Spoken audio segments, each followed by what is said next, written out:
മുസ്ലിമീങ്ങൾ ഈ നാട് വിട്ടുപോകണമെന്ന് പറയുന്നവർ ഈ രാജ്യത്തിന്റെ ചരിത്രം പഠിക്കാത്തവരാണ്. 1300-ലധികം ആളുകൾ മുസ്ലിമീങ്ങളെയാണ് അന്തമാനിലേക്ക് നാട് കടത്തിയത്. ഏകദേശം 85 വർഷക്കാലത്തിനടുക്ക് മുസ്ലിമീങ്ങൾ മാത്രമായിക്കൊണ്ട് 32ഓളം യുദ്ധങ്ങൾ, മഹാപോരാട്ടങ്ങൾ മുസ്ലിമീങ്ങളുടെ നേതൃത്വത്തിൽ ഈ ഇന്ത്യയിൽ നടന്നിട്ടുണ്ട് എന്ന് സ്റ്റീഫൻ ഫെഡറിക് അദ്ദേഹത്തിന്റെ മാപ്ലാസ് ഓഫ് മലബാർ എന്ന് പറയുന്ന പുസ്തകത്തിന്റെ 27,000-ലധികം ആളുകളെ, മുസ്ലിമീങ്ങളായ ആളുകളെ ബ്രിട്ടീഷ് പട്ടാളം അവരുടെ ഭരണകൂടം തൂക്കിലേറ്റിയതായിക്കൊണ്ട് ചരിത്രം രേഖപ്പെടുത്തി. ഇനി മതലയനമാണ് മതേതരത്വമെങ്കിൽ ആ മതേതരത്വം കാപട്യമാണ്. മാറി തുറന്നു നടക്കുന്ന, ശിരസ് മറക്കാത്ത, തട്ടമിടാത്ത മുസ്ലിമീങ്ങളുണ്ടല്ലോ. നിങ്ങൾക്ക് എന്താണ് ഇത്ര പ്രശ്നം? പലിശ വാങ്ങുന്ന മുസ്ലിമീങ്ങളുണ്ടല്ലോ. ഇസ്ലാമിനെ അഡ്ജസ്റ്റ് ചെയ്ത് ജീവിക്കുന്ന മുസ്ലിമീങ്ങളോട് ഞങ്ങൾ പറയുന്നു, നിങ്ങൾ മറ്റുള്ളവരോട് മാറാൻ പറയുന്നുണ്ടെങ്കിൽ ഞങ്ങൾ പറയുന്നു, നിങ്ങളാണ് മാറേണ്ടത്, ഞങ്ങളല്ല. അസ്സലാമു അലൈക്കും വറഹ്മത്തുള്ളാഹി വബറകാതുഹു. കുറച്ചു കാലമായി നമ്മൾ കേട്ടുകൊണ്ടിരിക്കുന്ന ഒരു സംസാരമാണ്, നിങ്ങളൊന്നും മതേതര ഇന്ത്യയിൽ ജീവിക്കാൻ അർഹരല്ല, നിങ്ങളൊക്കെ പാകിസ്ഥാനിലേക്ക് പോകേണ്ടവരാണ്.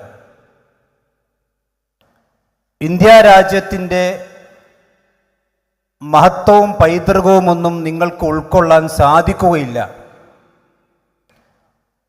അതുകൊണ്ട് നിങ്ങൾ ഇവിടെ നിന്ന് ഹിജറ പോകണം, നാട് വിടണം എന്നുള്ളൊക്കെ സംസാരങ്ങൾ മുസ്ലിം സമുദായത്തെ ഉന്നം വെച്ചുകൊണ്ട് നമ്മൾ വ്യാപകമായി ഇപ്പോൾ കേട്ടുകൊണ്ടിരിക്കുകയാണ്.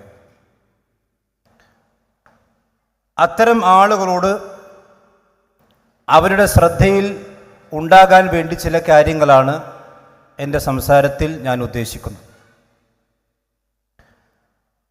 ഒരു മുസ്ലിമിനെ സംബന്ധിച്ചിടത്തോളം അവൻ ജീവിക്കുന്ന നാട് ഇസ്ലാമിക രാജ്യമാണെങ്കിലും ഇസ്ലാമികമല്ലാത്ത രാജ്യമാണെങ്കിലും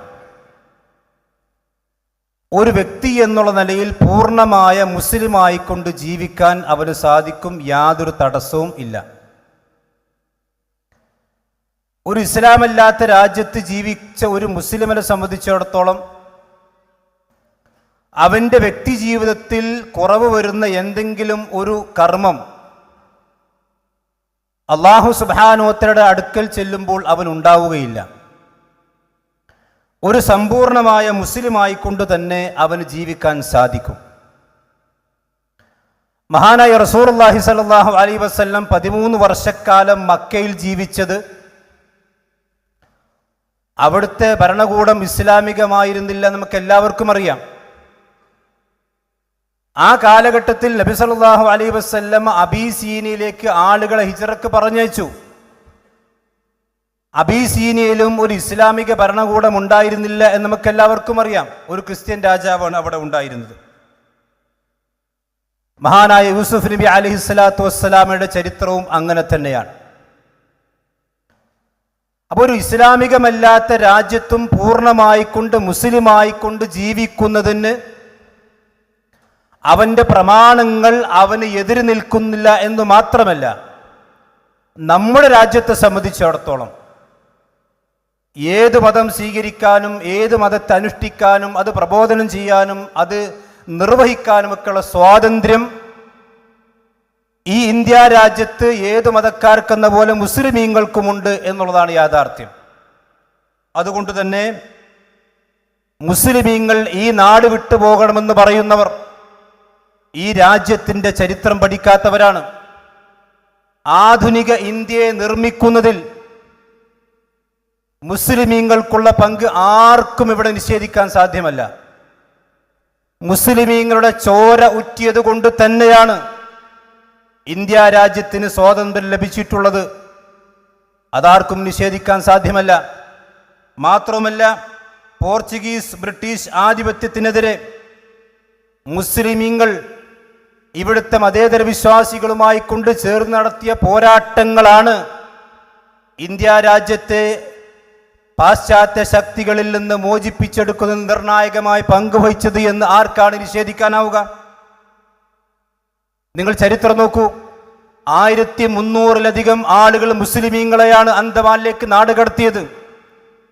ഏകദേശം 1836 മുതൽ 1921 വരെ ഏകദേശം 85 വർഷക്കാലത്തിനടുക്ക് മുസ്ലിമീങ്ങൾ മാത്രമായിക്കൊണ്ട് 32ഓളം യുദ്ധങ്ങൾ, മഹാപോരാട്ടങ്ങൾ മുസ്ലിമീങ്ങളുടെ നേതൃത്വത്തിൽ ഈ ഇന്ത്യയിൽ നടന്നിട്ടുണ്ട് എന്ന് സ്റ്റീഫൻ ഫെഡറിക് അദ്ദേഹത്തിൻ്റെ മാപ്ലാസ് ഓഫ് മലബാർ എന്ന് പറയുന്ന പുസ്തകത്തിൻ്റെ 228 പേജിൽ കൃത്യമായി വിശദീകരിച്ചിട്ടുണ്ട്. മുസ്ലിമീങ്ങൾ അവരുടെ വിശ്വാസം മുറുകെ പിടിച്ചുകൊണ്ട് തന്നെ ഈ ഇന്ത്യ മഹാരാജ്യത്തിന്റെ സ്വാതന്ത്ര്യത്തിന് വേണ്ടി പണിയെടുത്തവരാണ്. മാത്രമല്ല 27,000-ലധികം ആളുകളെ, മുസ്ലിമീങ്ങളായ ആളുകളെ ബ്രിട്ടീഷ് പട്ടാളം അവരുടെ ഭരണകൂടം തൂക്കിലേറ്റിയതായിക്കൊണ്ട് ചരിത്രം രേഖപ്പെടുത്തിയിട്ടുണ്ട്. 27,000-ൽ അധികം ആളുകളെ.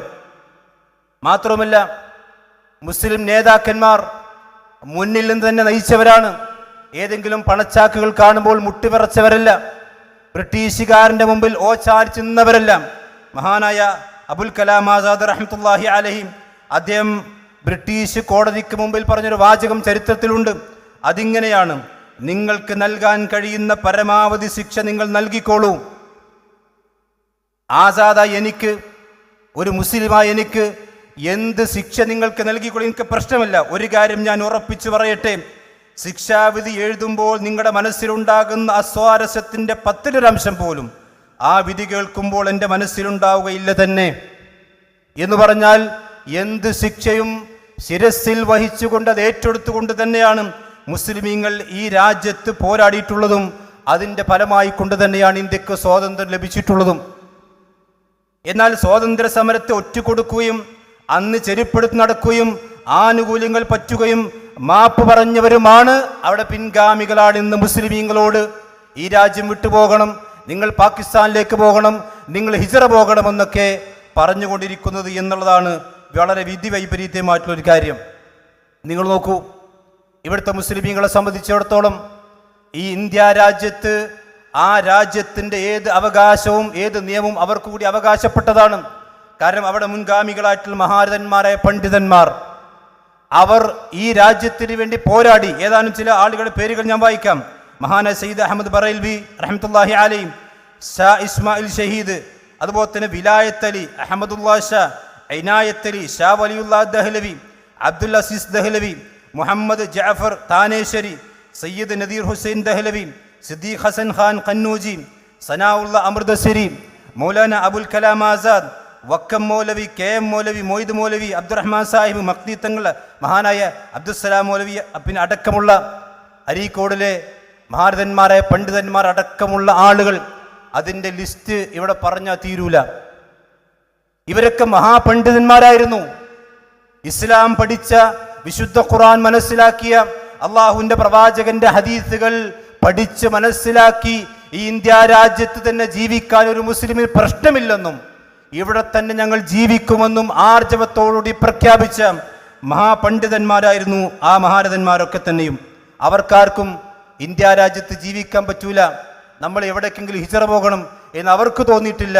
അവരുടെ ആ കാലഘട്ടത്തിൽ ജീവിച്ച ആളുകൾ അത് പറഞ്ഞിട്ടുമില്ല.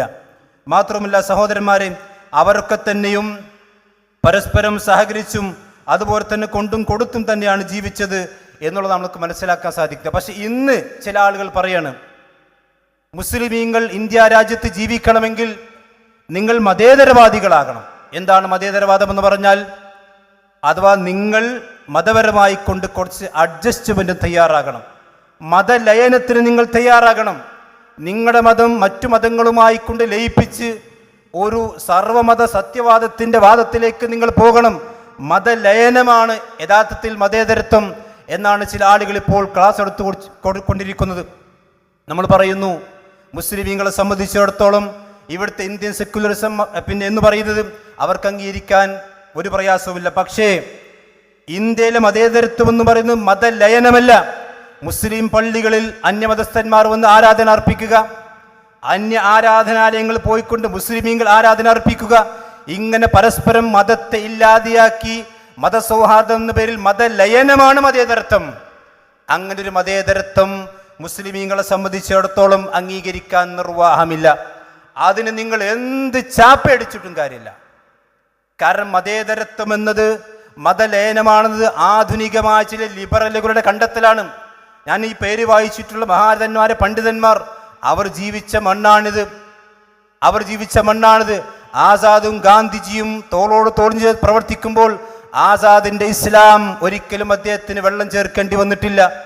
ഗാന്ധിജിയുടെ ഹിന്ദുമതത്തിൽ അദ്ദേഹത്തിനും വെള്ളം ചേർക്കേണ്ടി വന്നിട്ടില്ല. എന്നിട്ടും അവർക്ക് പരസ്പരം സഹകരണത്തോടെ പ്രവർത്തിക്കാൻ സാധിച്ചെങ്കിൽ അതാണ് ഇന്ത്യ ഉൾക്കൊള്ളുന്ന അല്ലെങ്കിൽ ഇന്ത്യ രാജ്യം മുന്നോട്ട് വെക്കുന്ന മതേതരത്വം. എന്തുകൊണ്ട് മുസ്ലിമീങ്ങൾക്ക് ഇപ്പോൾ ചില ലിബറൽ ആശയക്കാർ പറഞ്ഞുകൊണ്ടിരിക്കുന്ന മതലയനം എന്ന് പറയുന്ന മതേതരത്വം അംഗീകരിക്കാൻ സാധ്യമല്ല എന്ന് പറയുന്നതിന് കാരണം എന്താണ്? അത് ഒന്നാമതായിക്കൊണ്ട് മതത്തിനു തന്നെ എതിരാണ്. ഇസ്ലാം ഒരിക്കലും മതലയനത്തിന് അനുകൂലം നിൽക്കുന്നില്ല. എല്ലാവർക്കും അറിയാം, ഇസ്ലാമിന്റെ ഏറ്റവും അടിസ്ഥാനപരമായ കാഴ്ചപ്പാട് ഏകദൈവ വിശ്വാസമാണ്. അള്ളാഹു സുബ്ഹാനഹു വ തആല ഏകനാണെന്നും ആ പടച്ചറബിനെ വിളിച്ചുകൊണ്ട് മാത്രമേ പ്രാർത്ഥിക്കാനും സഹായം തേടാനും പാടുള്ളൂ എന്നുമുള്ള അചഞ്ചലമായ തൗഹീദാണ് ഇസ്ലാമിന്റെ ആണിക്കല്ല്. ആ ആണിക്കല്ലിന് കത്തിവെക്കുന്നതോ അതിനെ തകർക്കുന്നതോ ആയ ഒരു കാര്യത്തിനും ഇസ്ലാം തയ്യാറല്ല. പക്ഷേ നമുക്കറിയാം, ഹൈന്ദവമതം ബഹുദൈവത്വമാണ്. കോടാനുകൂടി ദൈവങ്ങൾ അതിലുണ്ട്. ക്രിസ്ത്യൻ മതമാകട്ടെ 3 ദൈവങ്ങൾ അതിലുണ്ട്.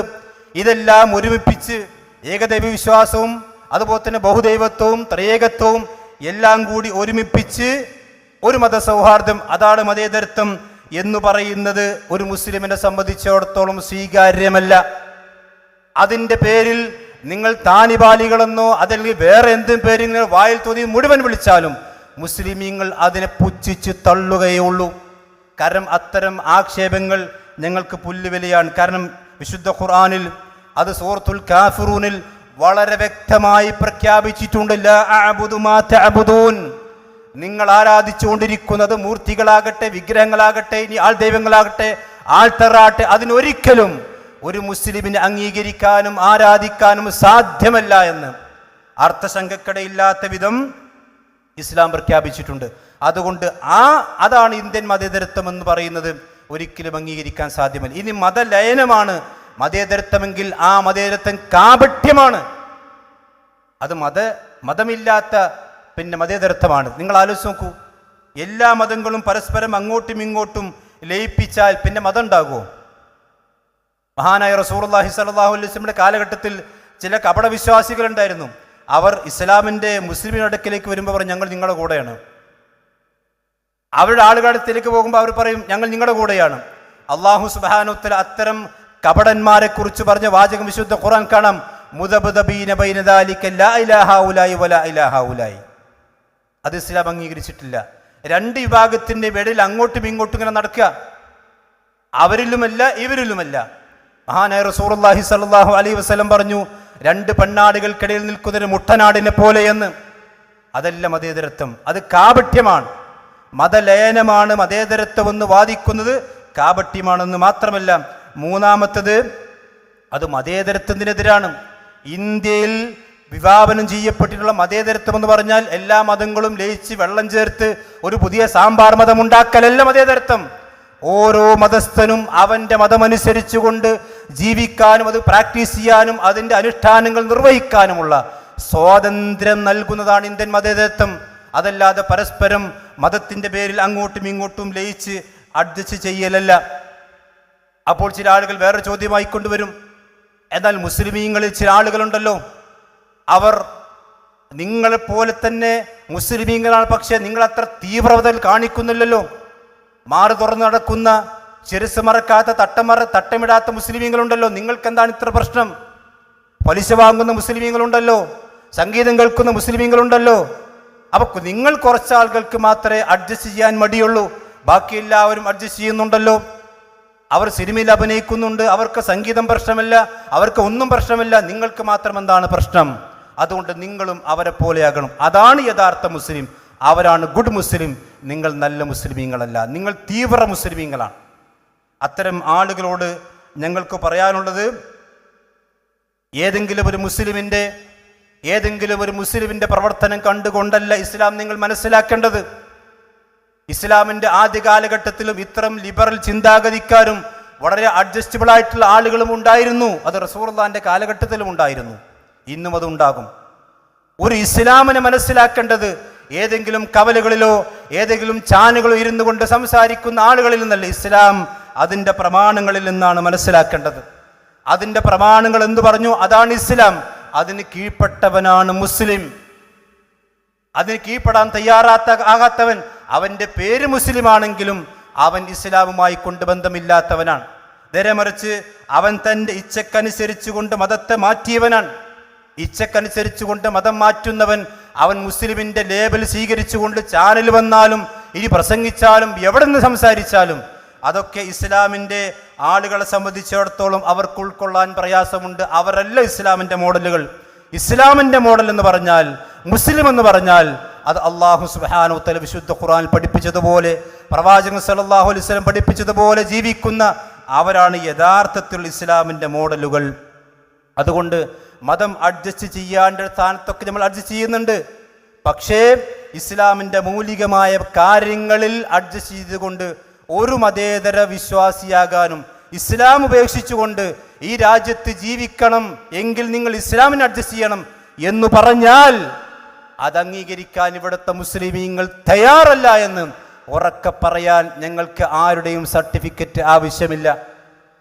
അതുകൊണ്ട് ഇസ്ലാമിനെ അഡ്ജസ്റ്റ് ചെയ്ത് ജീവിക്കുന്ന മുസ്ലിമീങ്ങളോട് ഞങ്ങൾ പറയുന്നു, നിങ്ങൾ മറ്റുള്ളവരോട് മാറാൻ പറയുന്നുണ്ടെങ്കിൽ ഞങ്ങൾ പറയുന്നു, നിങ്ങളാണ് മാറേണ്ടത്, ഞങ്ങളല്ല. ഞങ്ങൾ നിൽക്കുന്നത് പ്രമാണത്തിന്റെ അടിസ്ഥാനത്തിലും പ്രമാണത്തിന്റെ മുകളിലുമാണ്. പ്രമാണമാണ് ഞങ്ങളുടെ നിലനിൽപ്പിന്റെ ആധാരമെങ്കിൽ നിങ്ങൾ നിൽക്കുന്ന നിങ്ങളുടെ സ്വന്തം ഇച്ഛയിലും അതുപോലെ തന്നെ തോന്നിവാസത്തിലുമാണ്. അതുകൊണ്ട് തന്നെ നിങ്ങൾ മാറണം, ഞങ്ങൾ മാറാൻ തയ്യാറല്ല. ഇസ്ലാമിന്റെ പേരിൽ പ്രവർത്തിക്കുന്ന ലിബറലുകളെ നിങ്ങളാണ് മാറേണ്ടത്. ചാനൽ ചർച്ചകളിൽ ഇരുന്നു കൊണ്ട് മുസ്ലിമിന്റെ പ്രതിനിധികളായി വരുന്ന എതിർ ഇസ്ലാമിന്റെ വസ്ത്രധാരണ രീതിയെ സംബന്ധിച്ചും ഇസ്ലാമിന്റെ അനന്തരാവകാശത്തെ സംബന്ധിച്ചും ഒരു വസ്തുവും മനസ്സിലാക്കാതെ, ഒരു അക്ഷരം പോലും പഠിക്കാതെ ഇസ്ലാമിനെ കുറിച്ച് അവർ സംസാരിച്ചു കൊണ്ടിരിക്കുന്നു. അതുകൊണ്ട് അങ്ങനെ അഡ്ജസ്റ്റ് ചെയ്യാൻ പറയുന്ന ആളുകളോട് നമുക്ക് പറയാം, നിങ്ങൾ തൽക്കാലം ഞങ്ങൾക്ക് മതം പഠിപ്പിക്കേണ്ടല്ല. ചില ആളുകളൊക്കെ ചാനലിൽ ഇരുന്നു കൊണ്ട് ഇതാ മുസ്ലിങ്ങളുടെ മതം ഇങ്ങനെയാണ്, ഖുർആൻ പറഞ്ഞത് ഇങ്ങനെയാണ്, അല്ലെങ്കിൽ നിങ്ങൾ മതേതരനാകണമെങ്കിൽ ഇങ്ങനെ ഖുർആൻ വ്യാഖ്യാനിക്കണം, ഇങ്ങനെയാണ് നിങ്ങൾ ഹദീസിനെ സ്വീകരിക്കേണ്ടത് എന്നൊക്കെ പറയുന്ന ആളുകളോട് തൽക്കാലം നിങ്ങളുടെ ഖുർആൻ ക്ലാസ് അവിടെ വെച്ചാൽ മതി. നിങ്ങളുടെ ഹദീസ് ക്ലാസ് നിങ്ങളുടെ വീട്ടിൻ്റെ ഉള്ളിൽ വെച്ചാൽ മതി. അത് ഇവിടുത്തെ മുസ്ലിമീങ്ങളെ സംബന്ധിച്ചിടത്തോളം എങ്ങനെ പ്രമാണം സ്വീകരിക്കണമെന്നും എങ്ങനെയാണ് ഖുർആനും ഹദീസും സ്വീകരിച്ചുകൊണ്ട് ഈ ഇന്ത്യയിൽ ജീവിക്കേണ്ടതെന്നും മുസ്ലിമീങ്ങൾക്ക് നിങ്ങൾ പഠിപ്പിച്ചു തരേണ്ട ആവശ്യമില്ല. മുസ്ലിമീങ്ങളത് പഠിച്ചവരും മഹാപണ്ഡിതന്മാരത് പഠിച്ച് ജീവിച്ച് കാണിച്ചവരുമാണ് എന്നതുകൊണ്ട് കൃത്യമായിക്കൊണ്ട് മുസ്ലിമീങ്ങളെ സംബന്ധിച്ച് പറയാൻ കഴിയും, നിങ്ങൾ താലിബാൻ ചാപ്പയടിച്ചാലും മുട്ടുപറക്കുന്ന സമുദായമല്ല ഇത്. ബ്രിട്ടീഷുകാരന്റെ പീരങ്കിക്കും തോക്കിനു മുമ്പിൽ മുട്ടുപറക്കാത്ത സമുദായം. ഏതെങ്കിലും ചില നാഞ്ഞൂരുകൾ ലിബറലുകളുടെ മുമ്പിൽ മുട്ടുപറക്കും, അവർക്ക് പേടിച്ച് ഇസ്ലാമിന്റെ ഉപേക്ഷിച്ചുകൊണ്ട് പാകിസ്ഥാനിലേക്ക് കടന്നു പോകുമെന്നൊക്കെ സ്വപ്നം കണ്ട് ആരെങ്കിലും അടുപ്പിൽ കഞ്ഞിവെച്ചിട്ടുണ്ടെങ്കിൽ ആ ചട്ടി അങ്ങ് തൽക്കാലം മാറ്റിവെക്കലാണ് നല്ലത്. മുസ്ലിമീങ്ങളെ സംബന്ധിച്ചിടത്തോളം ഈ ഇന്ത്യ രാജ്യത്ത് ഇസ്ലാമിന്റെ കൃത്യമായ മാനദണ്ഡങ്ങൾ അനുസരിച്ചുകൊണ്ട് തന്നെ ജീവിക്കാൻ തന്നെയാണ് ഞങ്ങൾ തീരുമാനിച്ചിട്ടുള്ളത്. അതുകൊണ്ട് ആരുടെയും ചാപ്പകൾ കൊണ്ട് ആരും മുട്ടുപറക്കുന്ന പ്രശ്നമില്ല. ഇനി മാത്രമല്ല, ഇത്തരം ആളുകൾ എന്ത് ആക്ഷേപിച്ചാലും എന്ത് പ്രയാസങ്ങൾ ഉണ്ടാക്കിയാലും അതൊക്കെ ഉറച്ചു നിൽക്കുന്നൊരു സംഘം ഇവിടെ ഉണ്ടാകുമെന്ന് മഹാനായ റസൂലുള്ളാഹി സ്വല്ലല്ലാഹു അലൈഹി വസല്ലം പറഞ്ഞിട്ടുണ്ട്. ഈ സംഘത്തെക്കുറിച്ച് പ്രവാചകൻ മുന്നറിയിപ്പ് നൽകിയിട്ടുണ്ട്, സന്തോഷ വാർത്ത അറിയിച്ചിട്ടുണ്ട്. പ്രവാചകൻ പറഞ്ഞു, ലാ യസാലു മിൻ ഉമ്മത്തി ഉമ്മത്തുൻ ഖായിമത്തുൻ ബി അംരില്ലാ. എൻ്റെ ഉമ്മത്തിൽപ്പെട്ട ചില ആളുകൾ അള്ളാഹുവിൻ്റെ കൽപ്പനയിൽ അള്ളാഹുവിൻ്റെ ദിൽ ഉറച്ചു നിൽക്കുന്നൊരു സമുദായം ഏത് കാലഘട്ടത്തിലും ഉണ്ടാകും. അവരെന്ത് ആളുകൾ പേര് വിളിച്ചോട്ടെ, എന്ത് പേര് വിളിച്ചോട്ടെ, എന്ത് ആക്ഷേപിച്ചോട്ടെ, എന്ത് അപരനാമങ്ങൾ കൊണ്ട് വിശേഷിപ്പിച്ചോട്ടെ, ലാ യദുർറുഹും മൻ ഖദലഹും. അവരെ വഞ്ചിച്ചവർക്ക് അവരൊരു ചുക്കും ചെയ്യാൻ സാധിക്കുകയില്ല. ഈ ഹദീസ് വിശദീകരിച്ചപ്പോൾ പണ്ഡിതന്മാർ പറയാണ്, ഈ ഉമ്മത്തിനെ സഹായിക്കേണ്ട ഘട്ടത്തിൽ, ഈ ഉമ്മത്തിന്റെ കൂടെ നിൽക്കേണ്ട ഘട്ടത്തിൽ ഈ ഉമ്മത്തിനെ ഒറ്റുകൊടുത്ത ചതിയന്മാർ, ആ ചതിയന്മാർ എത്ര തന്നെ കുതന്ത്രം പറ്റിയാലും ലാ യദുർറുഹും, ഈ ഉമ്മത്തിനൊരു ചുക്കും വരാൻ പോകുന്നില്ല. അവർക്കൊന്നും ചെയ്യാൻ അവർക്ക് സാധ്യമല്ല.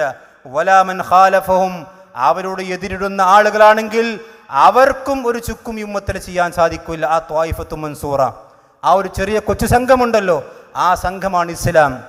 അതിന് നിങ്ങൾ എന്ത് ചാപ്പടിച്ചിട്ടും കാര്യമില്ല.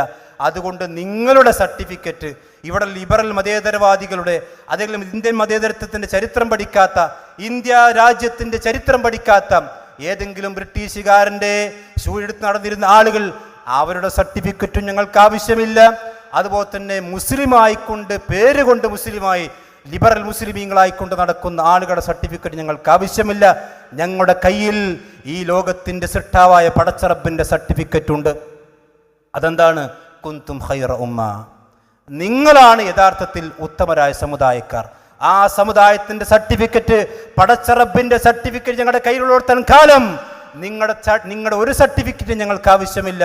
അല്ലാഹു സുബ്ഹാനഹു വ തആല ഈ ദീനിനെ ശക്തിപ്പെടുത്തും, ഞങ്ങൾക്കൊരു ഭയപ്പാടുമില്ല എന്ന് മാത്രമേ ആവശ്യത്തിൽ സൂചിപ്പിക്കാനുള്ളൂ. അല്ലാഹു സുബ്ഹാനഹു നമ്മെല്ലാം അനുഗ്രഹിക്കുമാറാവട്ടെ. അസ്സലാമു അലൈക്കും വറഹ്മത്തുള്ളാഹി വബറകാതുഹു.